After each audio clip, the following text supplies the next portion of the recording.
بسم الله الرحمن الرحيم. الرحمن علم القرآن، خلق الإنسان علمه البيان. الشمس والقمر بحسبان، والنجم والشجر يسجدان. والسماء رفعها ووضع الميزان، ألا تطغوا في الميزان، وأقيموا الوزن بالقسط ولا تخسروا الميزان.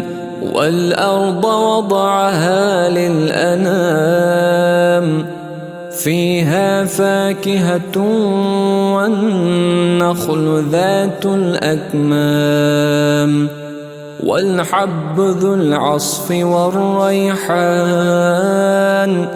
فبأي آلاء ربكما تكذبان؟ خلق الإنسان من صلصال كالفخار، وخلق الجان من مارج من نار. فبأي آلاء ربكما تكذبان؟ رب المشرقين ورب المغربين. فبأي آلاء ربكما تكذبان؟ مرج البحرين يلتقيان، بينهما برزخ لا يبغيان. فبأي آلاء ربكما تكذبان؟ يخرج منهما اللؤلؤ والمرجان. فبأي آلاء ربكما تكذبان؟ وله الجبال المنشآت في البحر كالأعلام. فبأي آلاء ربكما تكذبان؟ كل من عليها فان، ويبقى وجه ربك ذو الجلال والإكرام. فبأي آلاء ربكما تكذبان؟ يسأله من في السماوات والأرض، كل يوم هو في شأن. فبأي آلاء ربكما تكذبان؟ سنفرغ لكم أيها الثقلان. فبأي آلاء ربكما تكذبان؟ يا معشر الجن والإنس إن استطعتم أن تنفذوا من أقطار السماوات والأرض فانفذوا، لا تنفذون إلا بسلطان. فبأي آلاء ربكما تكذبان؟ يرسل عليكما شواظ من نار ونحاس فلا تنتصران. فبأي آلاء ربكما تكذبان؟ فإذا انشقت السماء فكانت وردة كالدهان. فبأي آلاء ربكما تكذبان؟ فيومئذ لا يسأل عن ذنبه إنس ولا جان. فبأي آلاء ربكما تكذبان يعرف المجرمون بسيماهم فيؤخذ بالنواصي والأقدام فبأي آلاء ربكما تكذبان هذه جهنم التي يكذب بها المجرمون يطوفون بينها وبين حميم آن فبأي آلاء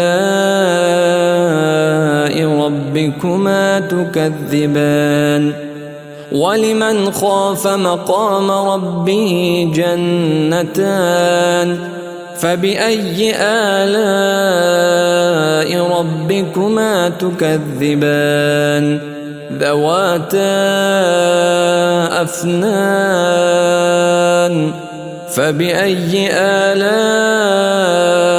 ربكما تكذبان فيهما عينان تجريان فبأي آلاء ربكما تكذبان فيهما من كل فاكهة زوجان فبأي آلاء ربكما تكذبان متكئين على فرش بطائنها من استبرق وجنى الجنتين دان فبأي آلاء ربكما تكذبان فيهن قاصرات الطرف لم يطمثهن إنس قبلهم ولا جان فبأي آلاء ربكما تكذبان كأنهن الياقوت والمرجان فبأي آلاء ربكما تكذبان هل جزاء الإحسان إلا الإحسان فبأي آلاء ربكما تكذبان ومن دونهما جنتان فبأي آلاء ربكما تكذبان مدهامتان